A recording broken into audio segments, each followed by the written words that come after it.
We're live.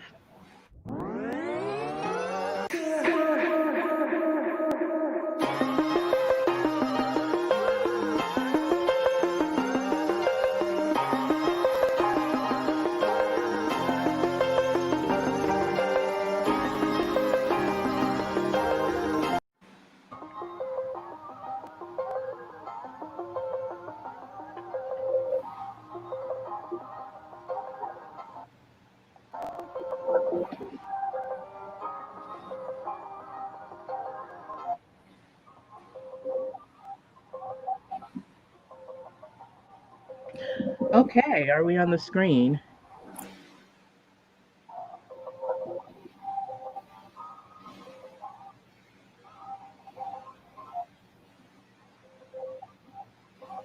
Okay.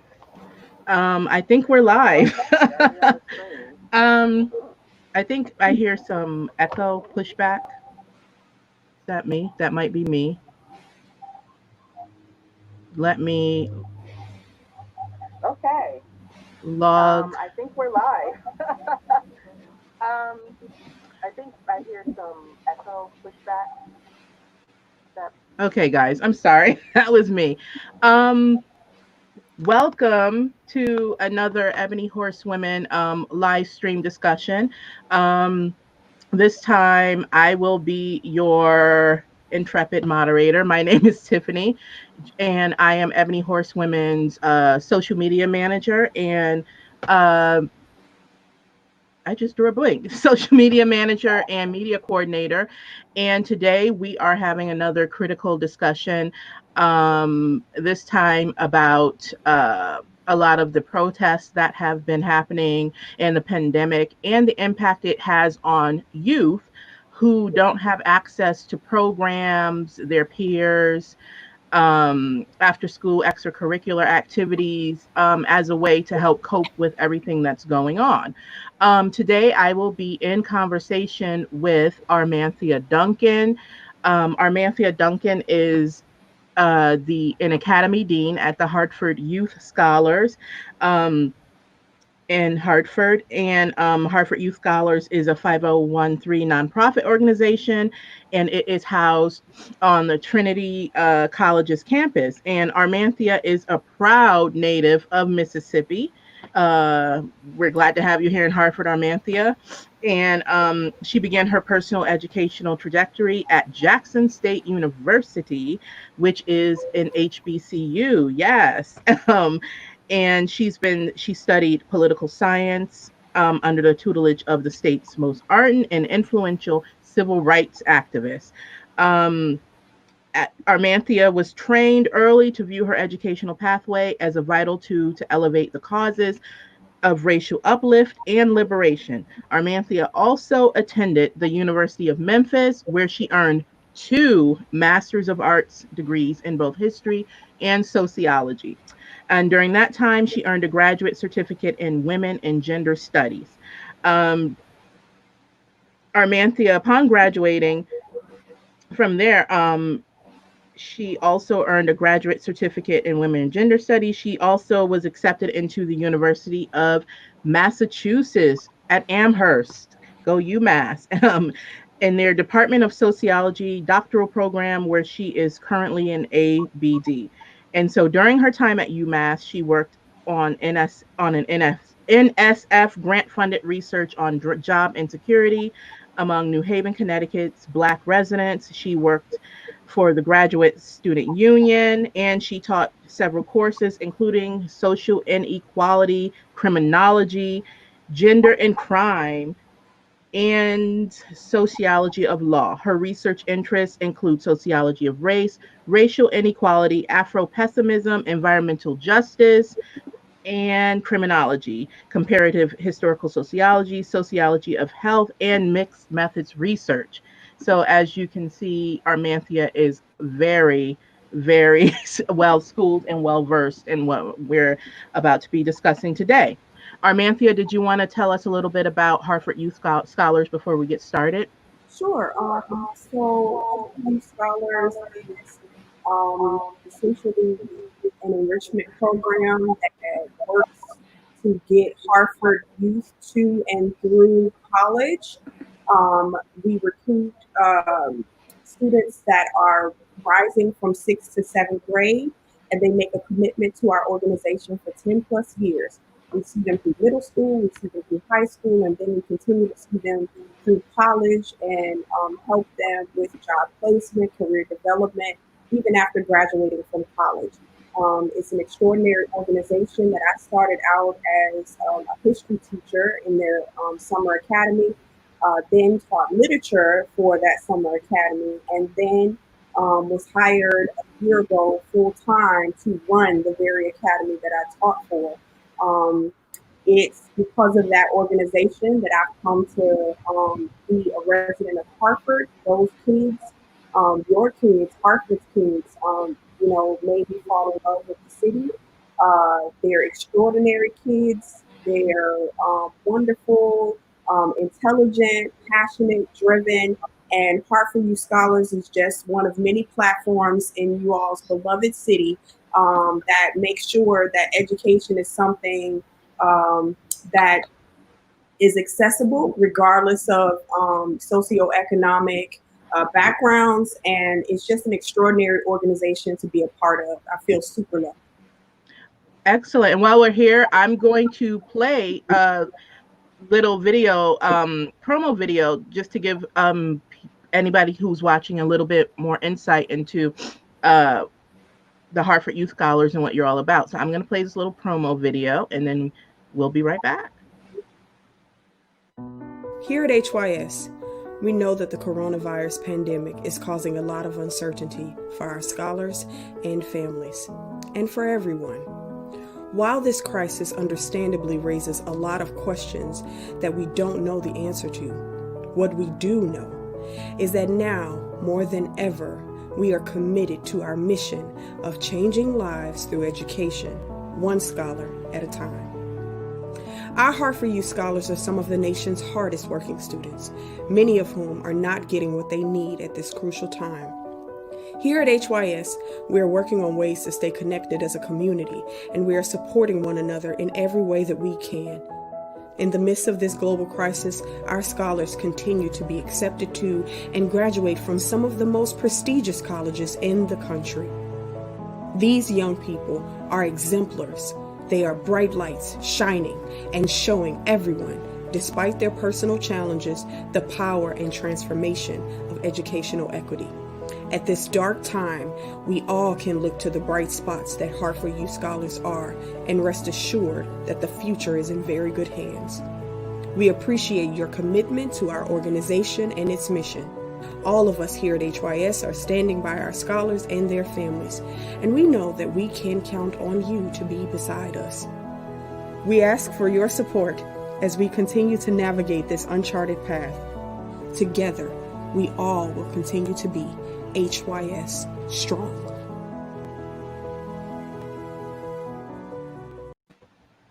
Okay, so that was the so in case you want to learn more about Hartford Youth Scholars, their website is scrolling right at the bottom of the screen there. And our next guest, last but certainly not least, is Ebony Murphy Root.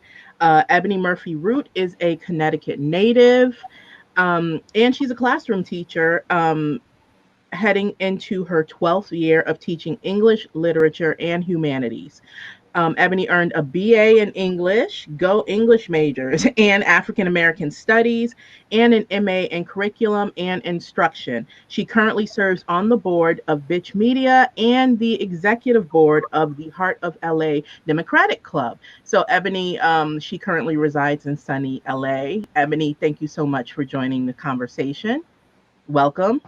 Thank you. Glad to be here. So, ladies, hold on, let me get my act together here. So, ladies, I recently read about the potential impact of long-term social distancing on youth, particularly how those in late childhood and early adolescence, how they tend to strike out on their own, and how they develop friendships and connections that are more complex. Um, and how kids in late childhood and adolescence are learning how to both find and provide support to their friends, develop skills for building trust and dealing with betrayal. So I would imagine that the students at your respective schools, they've gotten used to spending significant amount of time with one another during the school year. And then whatever after school curricular activities and programs they engage in, and that they've developed connections with each other and a certain level of familiarity with one another. So I would imagine that this pandemic has, it's definitely upended things for them.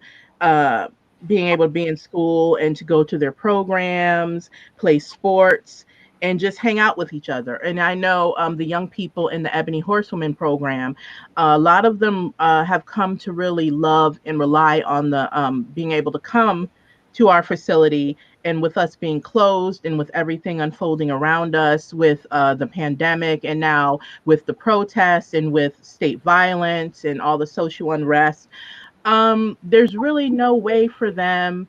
Um, there's no place for them to go with everything being closed or being, having modified hours. With them not really being able to hang out with their peers the way they've come to rely on to cope with a lot of these social issues.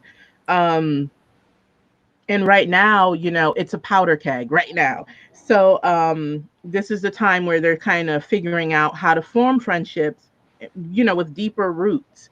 And you know so as educators who teach teens, how are you engaging with your students while we are in the midst of social distancing and operating these programs on modified hours? How are they coping, and in what ways are you helping keep them fortified during all of this turmoil?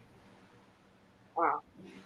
Outstanding question. So, what I did very early on, in response to the pandemic and students not um, being able to continue to come to our Saturday Academy classes, was very early on. I did a virtual read-in with my scholars, and so every Saturday morning from about 9:30 until about 12:30, 1 o'clock, I would read to them, and I read to them Octavia Butler's Parable of the Sower. It just felt timely, and I felt that many of my, because I have a very close relationship with a lot of, several of my scholars. They call me on the phone, they text me, um, DM me on various social media platforms, and so I gathered from them like that the loss of Saturday Academy was like deeply impacting them, and so I just wanted to have something that would allow us to stay connected with each other, them connected with me, and so I got up every Saturday morning and I read to them this powerful book, and we plowed away chapter after chapter. We would have discussions at the start of the readings and discussions at the close of the readings about what we read, about what was read the previous week. Um, and it helped to kind of, I think, give them a map of how to kind of navigate what they found themselves encountering and dealing with. Learning about Lauren Olamina, such a powerful character in the book, and looking at this like dystopian type scene, and giving them like tools of like empowerment, things to think about, encouraging them to write during times like this, encouraging them to read during times like this, encouraging them to think about strategies of survival during times like this, and how, given that they're so young, right, and the typical narrative is that if I'm young I can't do much, I'm limited in my capacity, but they saw a young woman through this tale do a lot, and I think it empowered a lot of my kids. So that was something that I did. I had a town hall discussion with them and their parents, to kind of get feedback on what our virtual summer academy should look like giving them an opportunity to kind of voice what some of their challenges have been with distance learning, and what are some things that they feel like would be helpful for them in this kind of transitional space, because many of them are looking at the very real possibility of entering into the fall and still having to do distance learning. And so I wanted to hear from their mouths, like what can we do in terms of constructing our curriculum that will support you and give you the tools that you'll need to ensure that, the fall semester, you have more time now to plan and prepare and get training that you need to make it more successful for you than it possibly was in the spring semester when you didn't have as much preparation. So at a town hall, I did readings. Just this past Saturday, we had a Juneteenth cookout. And we practiced social distancing. Folks came with their masks and stuff. And we just kind of had a round circle of chairs where it was another opportunity for us to be in communication with each other, be in community with each other. And I listened to them and heard from them about, like, what's going on right now? What have your struggles been? And they were very vocal, and they had a keen awareness of what was happening. Many of them reported that they had participated in several protests, and were sharing their stories. So that's one way. I also constructed surveys for our kids to kind of gauge to what extent the impact of COVID was affecting their families, socioeconomically, affecting them socio-emotionally, and what were the challenges with distance learning. So those have been some of the strategies that I've employed and engaged in, and our organization has worked towards, to try to keep our kids fortified in times like these, and keep them engaged, and try to respond as best as we can to reports of just, babies struggling, and just they're struggling. And that's what I've done thus far. I think it's important to try to keep them engaged. I know with Ebony Horsewomen, because then you lose them. You lose them if you don't try to let them know, hey, we're still here. We're still thinking about you. We want to make sure you're okay. Because I know at Ebony Horsewomen, we were having virtual classes. There's movie night, also that kind of stuff. So I don't know. It's very important to let them know, we can't be with you right now. We've got to self quarantine and be away from you for a little while, but you're not far from our thoughts, and we're still thinking about you. What about you, Ebony, with your students? I think that I've employed many of the same strategies as Armanthea. My classes went virtual in mid-March, and we had a very short amount of time to sort of recreate all of our curriculum in this Zoom format. And so very quickly, I had to brush up those skills and start bringing so much of what I give students in the classroom in person in this virtual space. And so the question was, how do we do that? You can't really recreate school online, but you can take a lot of that community building that we all value so much and bring that there. So they knew, okay, here's our class schedule. This is what you're going to need. Here are the readings that you're going to need. I expect you to, raise your Zoom hand at least twice in class. And just like in the classroom where you have the kids who try to hide in the back of the class, you have the students who try to hide in the Zoom room. And when you've got 20 kids, that's like 2 Zoom pages. So you have to toggle back and forth. Like, I see you there, haven't heard from you. And so all those teacher strategies that we already use, it's just kind of what were recreated online.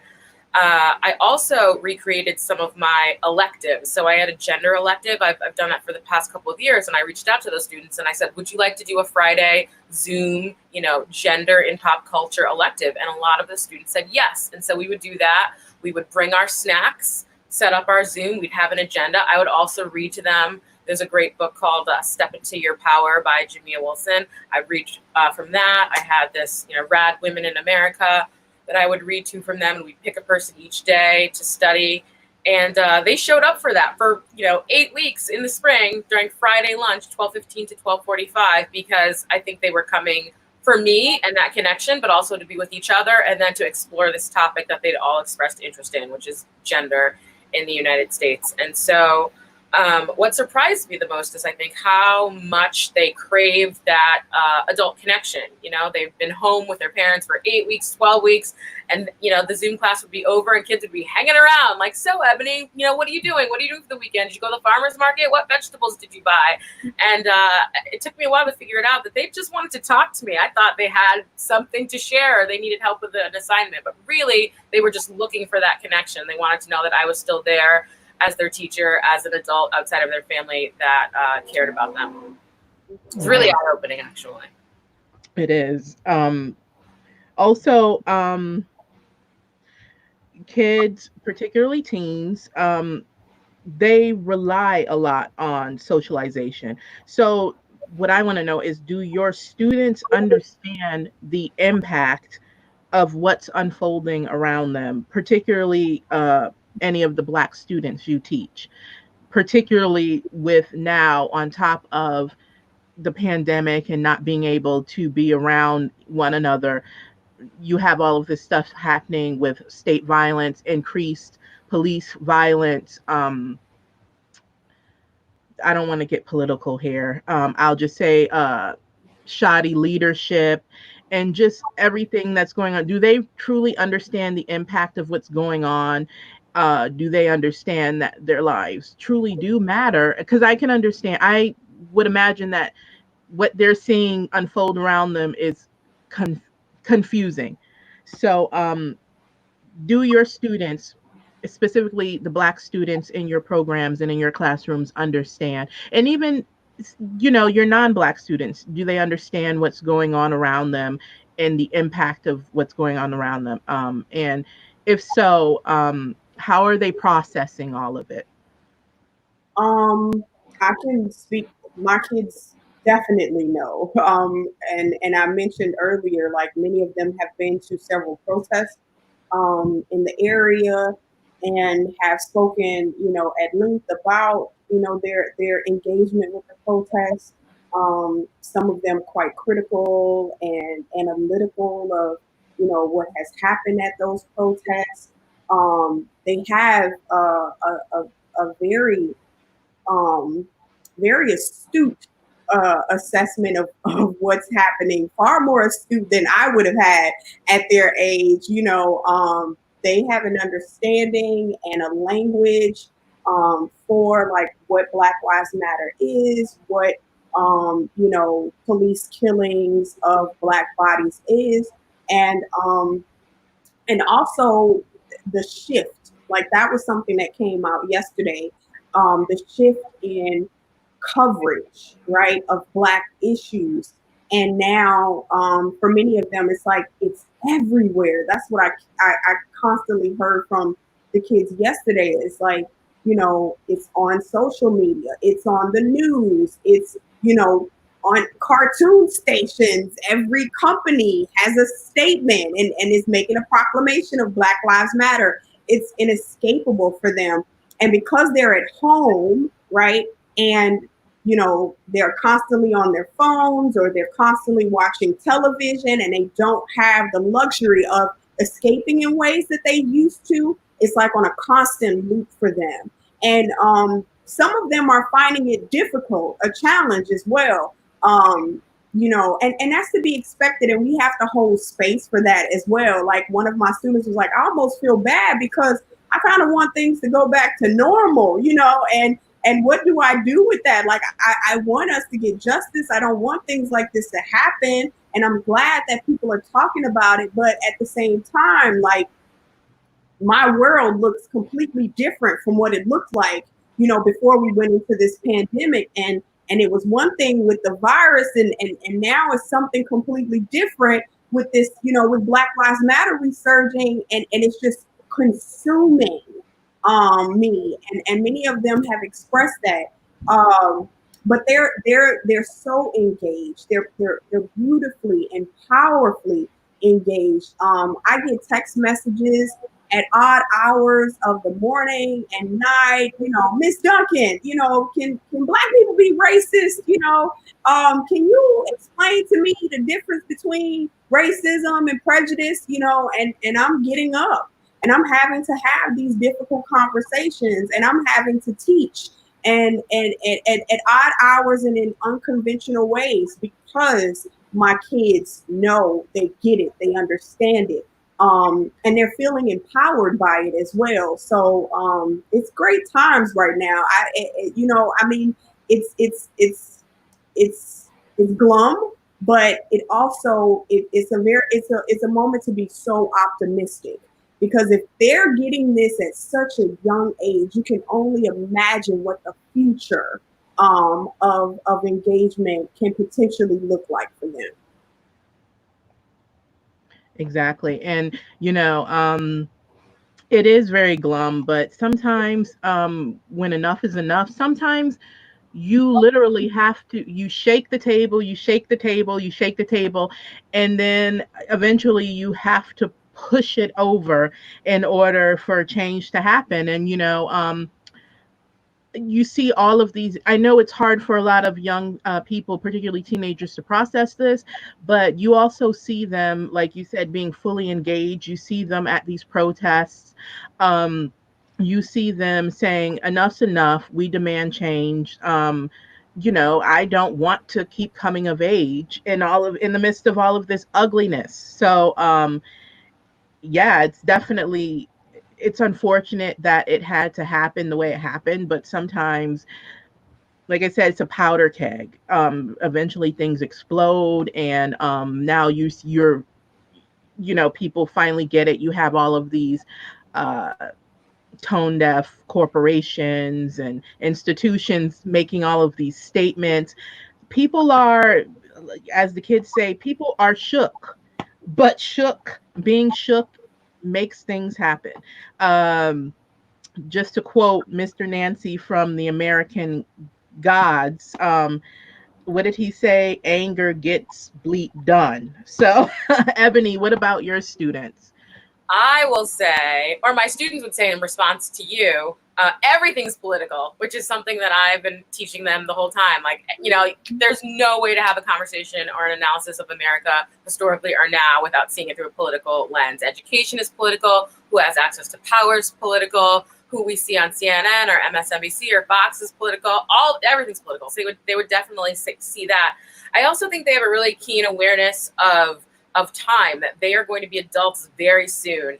I remember making the point to them in some class or another that I figured out that I was born only, 14 years after the death of Dr. King, not decades later, not a long, long time ago. That was 14 years before I was born, which is their lifetime, right? So they're going to be adults very soon. They're going to be looking back at all of this, and they're going to want to know, what did I do, right? Because we always tell kids, what would you have done during Hitler's time, or what would you have done during the civil rights movement? Well, whatever you're doing now is what you would have been doing. And I think a lot of them are like, wow, I want to be able to say that I stood up, whether they feel comfortable going out physically to protests or speaking up to their parents or grandparents or their uncle who says things sideways that they always just let slide. I think a lot of kids are like, hey, I'm gonna use my voice. This is a very empowered generation. And it's pretty amazing to see. And I think that has a lot to do with who was president when they were born. I think a lot of kids are like, how did this world happen? Because I remember Obama being elected, and I remember this whole other different world, and now we have this, right? Things can happen and shift very quickly. And I think because they're online, because they have solid relationships with adults in their lives, they are empowered to, go out there. I had a student, she wanted to write a poem, and she emailed me and she said, I want to use a little bit of profanity. Is that okay? And, my view on profanity is that it's like salt, you use a little bit or else it's too much. And she wrote this amazing poem about, the shoddy leadership in the White House. And I thought, wow, I wouldn't have been able to write that at 13. Like, keep writing, keep shaking the table. Yes. I got an email from a parent who said, I don't think 6 months ago my kids would have said, let's go to this Black Lives Matter protest in Santa Monica. And the whole family went. And this parent just sent me a little email saying, I know that a lot of this is your influence, and thank you. Sometimes you don't know what the email is going to say, but that parent was thankful, and I was like, wow, this is good. Those seeds that we were planting in the fall, we didn't even know that this is what spring would look like. So yeah, so I had another question, but I feel like it's redundant. Basically, you've all just uh, explain how you're reassuring your students that their lives do matter. But also, how are you preparing for the students' inevitable return to school? Um, do you anticipate seeing all of them return? Um, Also, do you expect a shift in their moods and in their relationships with one another and in their relationships with you and other adults? Um, hmm. So, I'm planning to expect the unexpected. To be quite honest with you, um, I I don't per se see the relationships with each other, with other students being strained. Um, I have always worked and made it a point to advocate the importance of diversity, to advocate the importance of like everybody having access to a seat at the table. My kids, even though the vast majority of our kids are Black kids, we have brown kids, Latinx kids, we have, Southeast Asian, Asian American kids, we have white kids, right? Working class white kids. And, it's important that we understand and make space, for representation from all of them. And, we have, conversations regularly, though, about tense topics, about, politically charged, topics. And, we tend to always address them head on, and there's a multitude of kind of responses and perspectives that manifest themselves. When we were reading Parable of the Sower, many of the students had, oppositional perspectives about certain aspects of the story. And, we talk through it, we work our way through it. One of the best ways to kind of handle difference is ask things in the form of a question, right? So is that what you really mean when you think that, or have you thought about, well, how do you respond to, And it's a way to kind of keep people engaged without, feeling like you're attacking them in any capacity. So, I just plan to go into the fall when we get back face to face, engaging in some of the same practices that I've done before, continuing to have uncomfortable conversations and discussions that will, be even more relevant and timely, if anything, with them. And, just continuing to hold space and nurturing their socio emotional well being, not just how they're doing academically, how they're performing in the classroom, but also like making sure to be intentional about like setting aside time, to talk, to engage, to allow them to express themselves. Because if there's one thing I want anybody who's like locked in and watching us to know is that just because they're kids, that doesn't mean that they don't know. That doesn't mean that they don't have positions. That doesn't mean that they don't have, and again, for many of my kids, fully realized, understandings and assessments about the world around them. And, sometimes the best way to get to them, is to go through them. Like, talk to me, open up, like let's work this out. Let me hear you as much as I feel the need to tell you something. Like give these kids the opportunity to talk freely and openly about how they feel, and try your best to make sure that you have adequate resources lined up to be able to address those concerns. So those are my plans moving forward. Definitely. And the nurturing their emotional well-being is absolutely crucial. I know at Ebony Horsewomen, we always stress. We do equine assisted therapy, and we do a lot of. We specialize in therapeutic riding, equine assisted psychotherapy, equine assisted therapy, for all. For everybody, vets, military vets, youth, family, um, and just individuals who need it. But a lot of the youth who come into our program, the vast majority of them are Black and Brown kids. So I would imagine that this is a really interesting time for them too, and they're feeling a wide range of emotions. And one of the key things that we always stress at Ebony Horsewomen is that we provide programs and curriculum and therapy that's culturally competent, and I think that's absolutely important that we meet young people where they are, that we don't gaslight them, that we don't talk down to them. um, I'm sure they have a lot of questions about and emotions as to everything that's unfolding around them. So the culturally competent part, I think, is absolutely crucial. um, you have to nurture them, but you have to be a person who understands them as well, and understand where they're coming from, and understand why they feel what they feel. So definitely, Ebony. I think one thing I can do for my students is model self-care, especially for my Black students. I have not been out physically protesting. I don't think I'm immunocompromised, but I had a surgery in the past year. I don't feel like I'm okay to be out in a crowd like that. And so that's a choice that I've had to make for me. And so I have to show up for my community in other ways. So I'm being very transparent about that to my students. Also, for my Black students specifically, people are asking a lot of labor of us, asking us to explain things to them, asking for reading lists, and I'm glad to do a lot of that work. But I also make clear that this is a skill that I've acquired.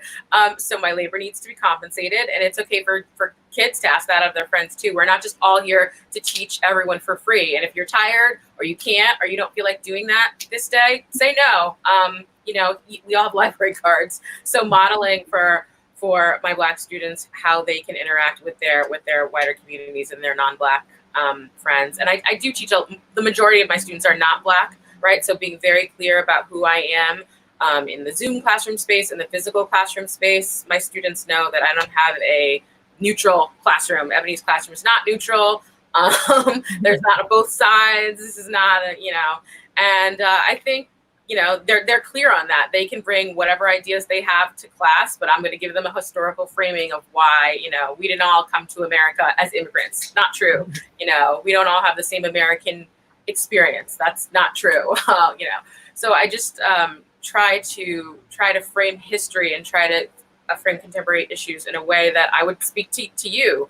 The way I speak to them, I don't dumb it down for them. I don't, sometimes you have to be developmentally appropriate, but I think we're trained to do that. We're trained to offer a real analysis of the world in a way that is appropriate for students. And some of my students are, 12, 13, 14. Excellent. So next question.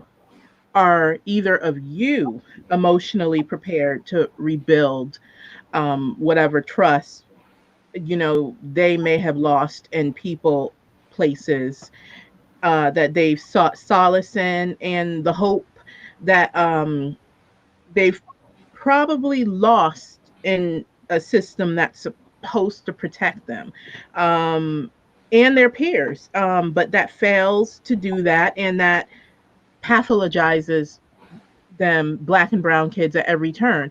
Are you all emotionally prepared? Because you talk about self-care, and I think that's important on both ends, for the students and for the adults that's teaching them and that's helping fortify and nourish them.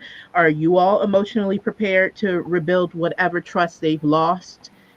And adults, particularly in the system that's supposed to protect them, and not even with the non-Black kids in a system that's supposed to protect, that they see tearing down their peers.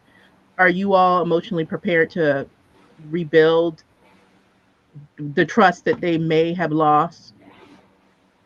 One thing that's impressed me with this generation is how they're willing to demand of these institutions what they need. So if you've seen some of the letters going around from kids at Brearley and Chapin and these elite institutions, kids of color and their white peers saying, you know, we didn't get this growing up. I got to college and I didn't know this. You didn't provide me with this. You know, it wasn't okay to say Black Lives Matter when I graduated 4 years ago. And seeing the ways that they're demanding these institutions be accountable is very impressive. So that I think that students are going to come back in the fall, however that looks, whether that's a hybrid model or we're at home or whether we actually get to be in schools, and they are going to demand what they need. And I think we just need to be there with them to you know, formulate those letters, show up at those offices and ask for what they need. I think they're going to do it. You know, I think radical honesty is revolutionary in moments like now.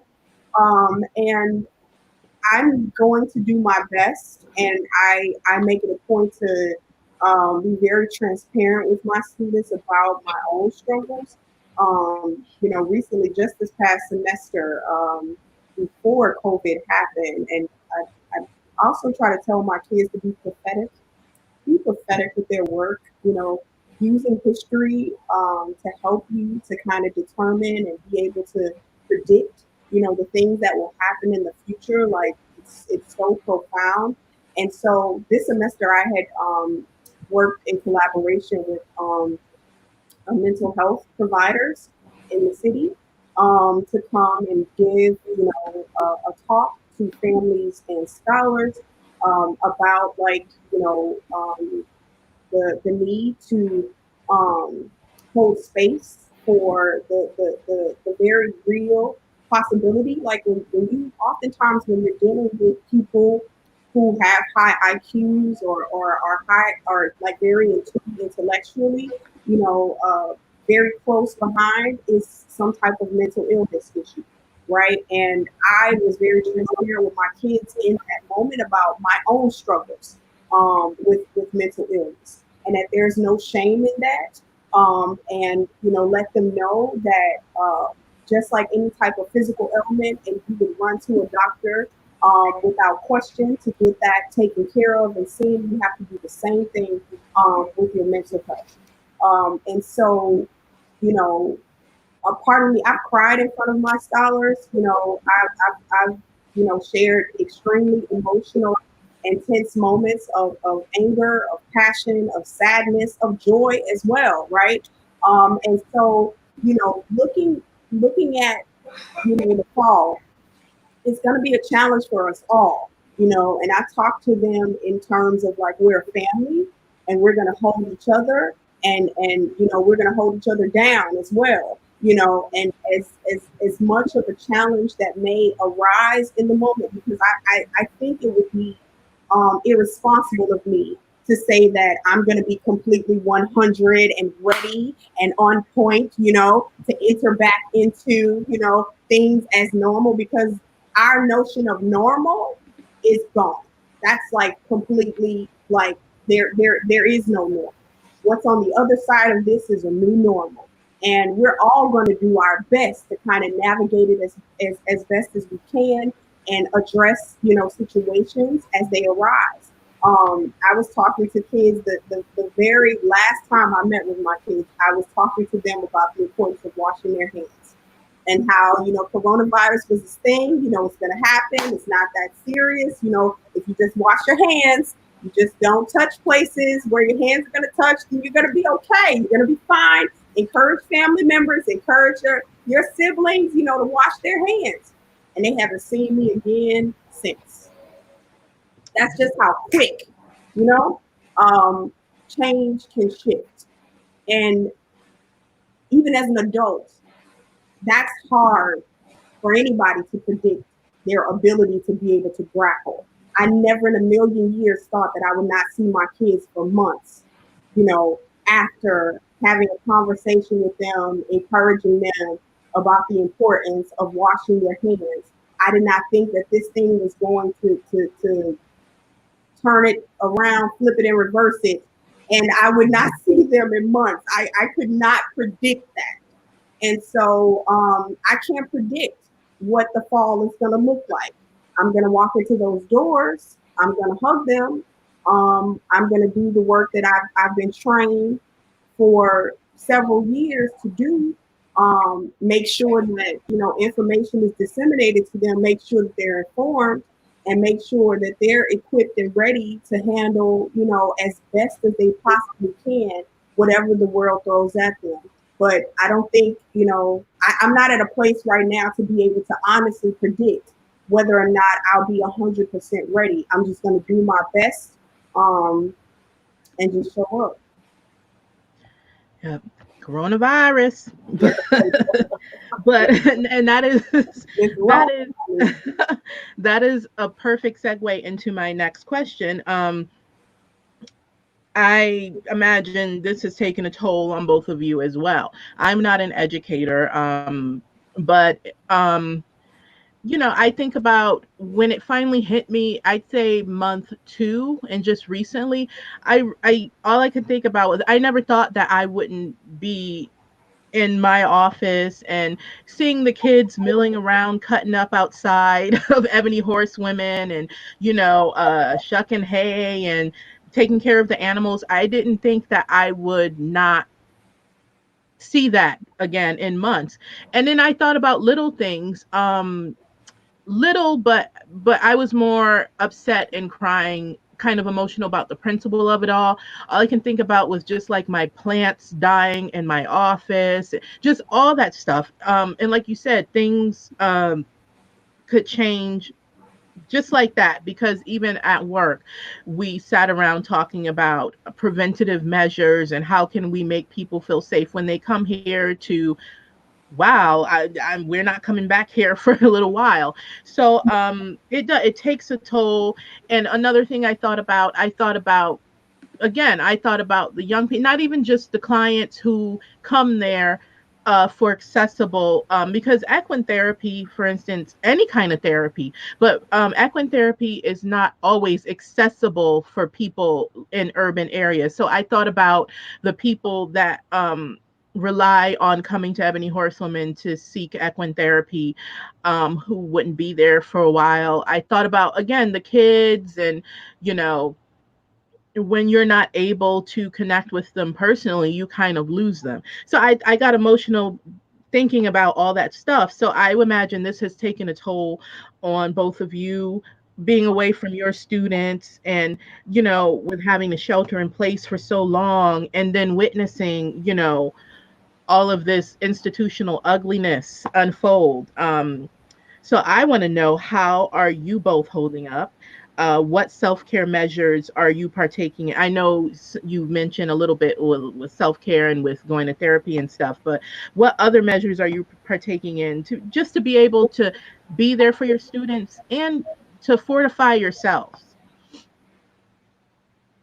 Really, the basics of sleep and making sure you're drinking enough water go very far. You can get to the afternoon, it's 1 o'clock, you realize I haven't eaten anything, right? That happens all the time. Or you realize I've only had a tiny little bit of water.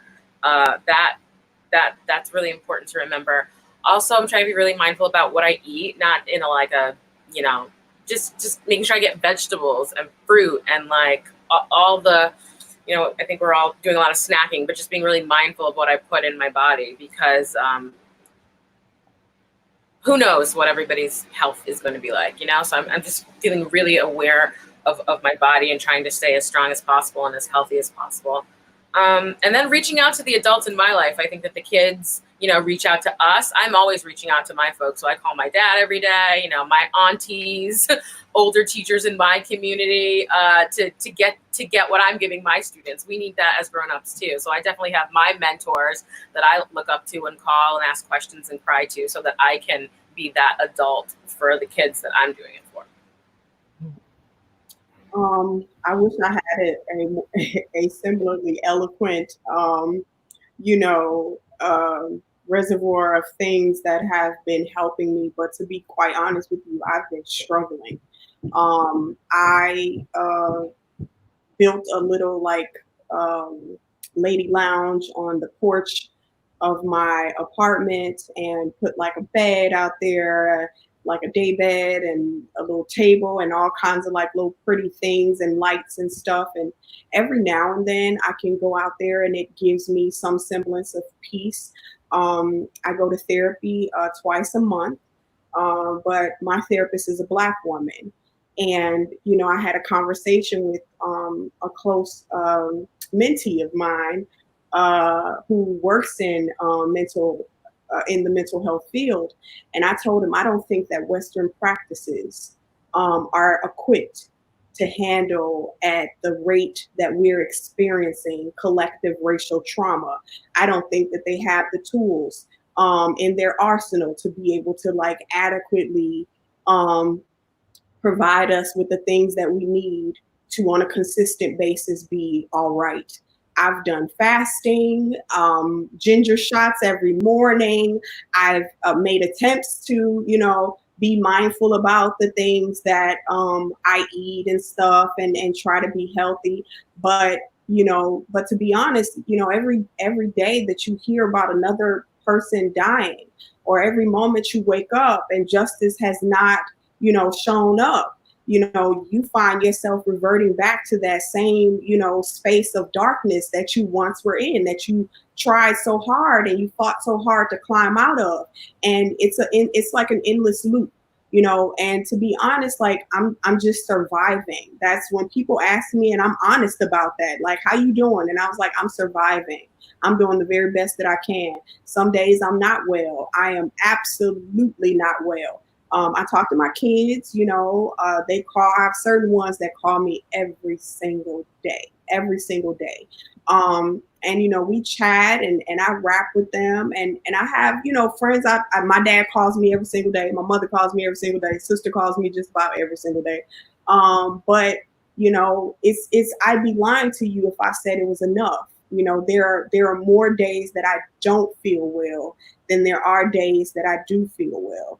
And I try to count the blessings of, I woke up this morning. But I mean, when you're waking up to the things that you're seeing, it makes you wonder, is that always a better option? And that's real, that's authentic. And we're not isolated in feeling like those feelings of despair like that. And we have to hold space for that darkness as well. Like, some days it's going to be bright. And I was talking to a student. She was like, I've actually been really happy and I'm worried that I'm always smiling and happy. I said, well, depression can manifest itself sometimes in that as well. It doesn't always look like sadness. It doesn't always look like being in tears. Sometimes when you're like gleefully happy and then everything around you is burning, but you got a smile on your face like the Joker, like that's alarming as well to someone who knows with any depth mental illness. Like it can manifest itself in multiple ways. So I'm employing every strategy possible on a day-to-day basis to try to keep myself grounded and centered, and probably more so than anything, what's been most beneficial is that I think about my ancestors and I think about the fact that they were in this much longer than I've been in this, and they continue fighting. And so I'm like, girl, how you already ready to break down?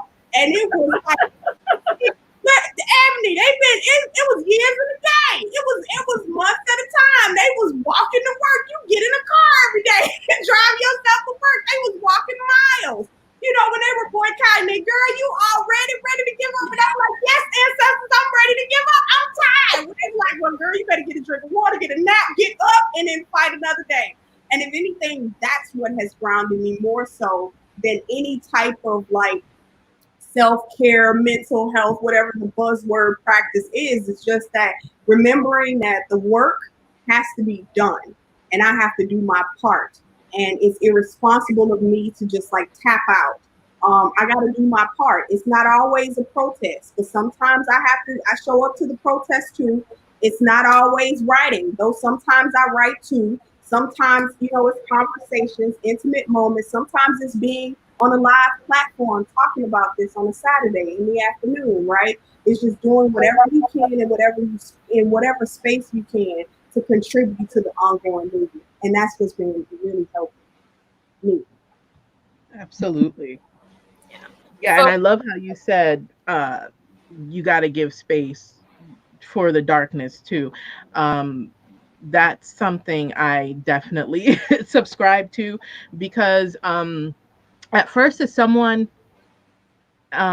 as a person, I don't consider myself a social butterfly, but even still, I know all the little running jokes about introverts and stuff, but I swear I'm not one of those. Oh, I hate people introverts, but even still, as someone who's not really all out in the streets like that, I, it finally hit me too, and I had been struggling. There's a good chunk of time recently where I was kind of struggling too, and uh in a dark places, and sometimes it's like, well, um don't pretend.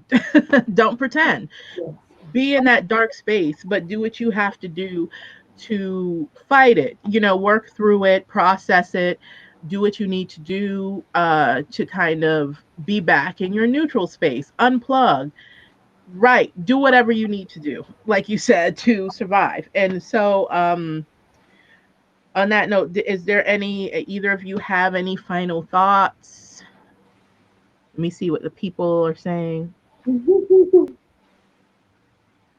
And either of you have any final thoughts on this discussion? No, I think Armanthea is right. People wear these, I am not my ancestor shirts. And I'm like, you better just put that away, because we wouldn't laugh today in any 1950s folks spitting on you. Like, what? Right. Come on now. Let's have some respect. Yeah, we, even yet and still with all of this, we are, enormously privileged and resourced, and, you need to take the day. We have sick time. You know what I mean? Like Rosa Parks did not have sick time. No. So we're gonna make it. I always say my people have been way worse than this. We're going to be just fine. It's okay to take rest. It's okay to take breaks. It's okay to say you're not okay. I'm gonna get some of those ginger shots like you talked about. That sounds great. Tiff is always giving me a good Rioja recommendation. We are, despite everything, we are enormously privileged, and so that gives us a platform to speak out, to make noise. I can get a little reckless on Facebook, and my dad will be like, "Aren't you worried about your job?" I'm like, I would love them to call me in with some screenshots. I've been waiting, hasn't happened yet. I work too hard. My parents work too hard for me to, mute myself. So, you don't want to listen. You just scroll on by. We are in a real position to model for kids, how to be vocal, outspoken, how to show up in the world as fully yourself, however that looks. So I think it's a privilege to be able to model that for young people. I love that, and I absolutely agree. I think my last parting words, to kind of bring it back to the original intent of this, which is our kids, the youth. And my final words would be just, keep encouraging them, keep listening to them, keep holding space for them, for their heads, for their hearts. They know more, a hell of a lot more than you think they know. And make sure that they're talking to someone. If it's not, to someone. Just constantly like checking in with them, not taking for granted, that kids are resilient, but kids are sponges, and they're taking in so much. And oftentimes, they don't have access like we do as adults, to go out on our porch or create a porch, or, to set up mental, health services and get a therapist. And, like many of them don't have access to those resources. And so some of them, are they're scrambling, and they're reaching out for whatever they can. I've had to put on the hat of mental health care provider, and it's sometimes daunting and it's a lot, but I mean, I they're my babies, and if I don't look out for them, I have to wonder who will. And sometimes that stretches, and forces me to conform and contort in ways that I'm not comfortable with, but I'm honest with them and like, look, I don't know. You calling and you asking me, and I don't know. And it's okay, to the viewers to not know and to tell them that you don't know. If anything, that makes you all look more appealing, to the youth, but we just have to keep advocating, keep, doing the work to try to make sure that we create a world for them that's better than the one that we have right now. Lord, my parents got some explaining to do. Because, I sometimes really grapple with like, is this, is this it? Like, is this what all of that fight was for us to be right back here 50, 60 years later? And the crazy part, I was talking to one of my the academic like advisors. I said, it used to take 50 years for it to come back around. It's now, it was 2016 when Black Lives Matter started, and we're back here again. Like, that's not even 10 years, like, and so something is happening on unprecedented levels. And and to your point, Tiffany, like, it's a powder keg and it's about to explode. And unless we do something, you know what I'm saying, within our capacity, like make ourselves even more uncomfortable, to Ebony's point, to try to like nullify this. We're gonna find ourselves, constantly on an even more regular basis, having to hit the streets. And so let's get it right this time. Let's get it right this time for our youth. Absolutely. And on that note, I will say there has been some bright spots, some silver linings in all of these dark clouds. It's been absolutely awesome to see the kids all over the country have their virtual graduations, the videos of their virtual graduations. So that's been great. I know my 14-year-old nephew just graduated middle school and he's going on to high school, and he had his little virtual graduation on Zoom. And his mother hosted a drive-in graduation thing, like drive up and congratulate Jaden and take pics. And recently Ebony Horsewomen had its virtual graduation. Mm, Uh, well, not a graduation, but it had a ceremony for its 6, 7 graduates, and it was one of the most. I wasn't there, but just seeing the pictures, some of our staff members were there to cheer them on, and they did a whole procession on horseback, and it's like they had something that was unique to them. It was really great to see that happen because, like I said, they've been away from the barn for so long, so they got to come in. We did something special that was unique to them. They rode on horseback in full graduation regalia. As they're close friends. We had to, Ebony Horsewomen had to adhere to social distancing protocol, but they did it to like a small intimate group, and that was just wonderful. So it's been great to see all of that. And also, before I look at some of these comments and stuff, and we end this, how can people donate resources, time, money to help towards your various missions, causes, boards, etc.? You can support Hartford Youth Scholars on our website, hartfordyouthscholars.org, which is scrolling at the bottom. There are links on the website for you to donate. Yeah, that's pretty much it. Ebony? I don't have one particular charity or group, but I'm really into mutual aid right now. Find somebody who needs something and give them $20, $50, buy them a book. People are sort of laughing about, their white friends Venmoing them money, but I will take it. I appreciate it. It will get good use over here. Book money, wine money. Thank you for educating me with your Facebook post money. But also, all these various bail funds are doing tremendous work right now. And then, donating to your high school or your college, especially if you're an HBCU alum, or donating money specifically to a university women's center, or, these marginalized groups, that money really goes to good use. What else? What else can be done? I'm giving money to a lot of good campaigns right now. Women who are running for office, all the single moms who are running for Congress, Black women, women of color, queer women have the hardest time fundraising. So if you see if you see someone running for office that you support, give them $20. See if you can give them $20 every week. I have people that I'm committing to supporting through their campaigns. So get involved politically, I would say, as well, and support women of color, queer women running for office. Absolutely. And I agree wholeheartedly. And also, if you want to donate to Ebony Horsewomen's mission, we certainly would appreciate it. We're at Ebony Horsewomen, www.ebonyhorsewomen.us for now. We'll be rolling out a new website at some point sometime soon.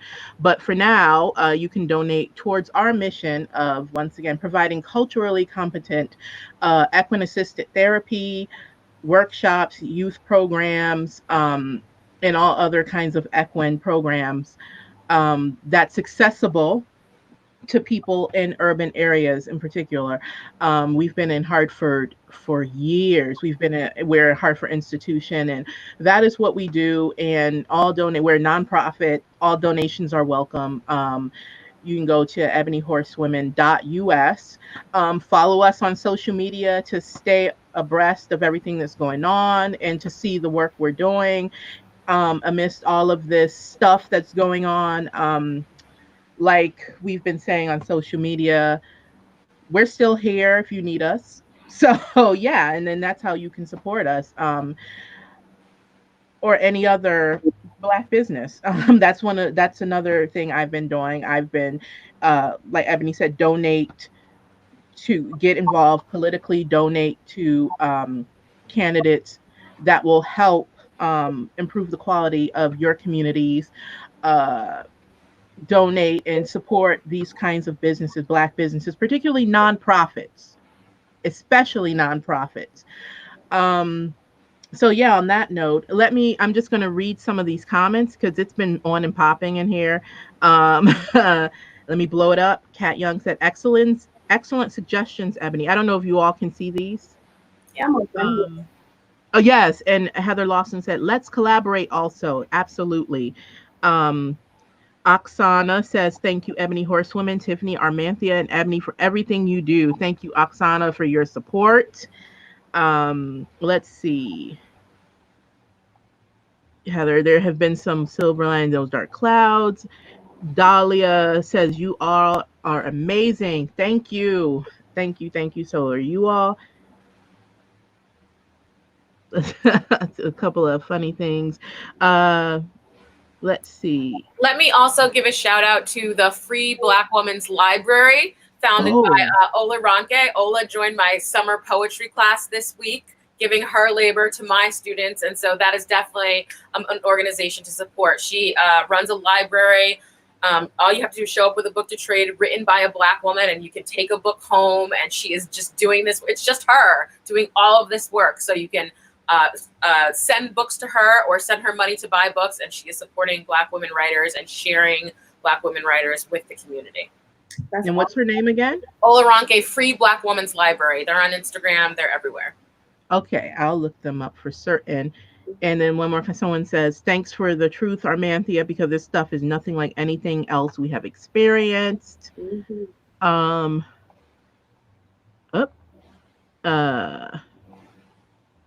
Let's see. Cat Young says, every day we survive is truly an achievement. It's hard not to have proximity to people day to day. Yes. And then Heather Lawson says, we got to all remember to check on our strong friend. Yes, yes, yes, yes, Strong yes. friend. Lady Lounge, new one for me. Yeah, whatever, you better create your own little Lady Lounge space, whatever works to help get you through these hard times. And then there's, oh, Dahlia Noor says there's also food apathy. Yes, that feeling of being hungry but not wanting to eat anything. Yes. Uh, and then let's see. Nicole M. Young, thank you, Armanthea. As we're taught as instructors and those who work with youth to hide ourselves and who we are. When I've revealed appropriate parts of my identity, it's built trust with the students I've worked with, helping to establish the relationship conducive for them to learn. Yes. Yes. Lots of really awesome comments here. Jennifer Reitman says, thank you, Ebony, for reminding us we must compensate Black women for their labor when they generously offer their knowledge and guidance. Amen. True that. True that. Nicole, I mean, thank you, Ebony, for stating that showing up can mean many things and it's not just attending rally. Yep. Yep. There are multitude of ways that you can show up. So don't feel bad if you're not out there marching. You can show up in many other ways. And then Kat says it's so important to make sure that therapy is inclusive, and EHI does an excellent job of meeting people where they are. Bias, but yes, we do. That is a fact. That is true. Culturally competent equals keywords, says Oksana. Yes. So yeah, lots of awesome comments here. Inspiring kids with inspiring teachers. Shay Verholak, I don't want to mess up your name, said. Verholak. I pronounced that. The personal is political. Yes, Ebony. Well said, Tiffany. Shake the table. Yes, keep shaking the table. And then, unfortunately, too many Black and brown youth had no real prior concept of racism. Yeah, lots of really great. Thank you. And I have to say thank you for those of you who tuned in. Thank you so much for tuning in and being so active in the chat. Like, it means a lot that you all turned up on a Saturday and just interacted with us for this conversation. And hopefully we'll be broadcasting live with something else up our sleeves sometime soon. So on that note, Armanthea, Ebony, thank you both so much. This was truly an illuminating discussion, and you all really offered some really great food for thought. I really appreciate you doing this and having this conversation with me, with Ebony Horsewomen, with people that tuned in. And then on that note, we are going to sign out. Bye. Thank you.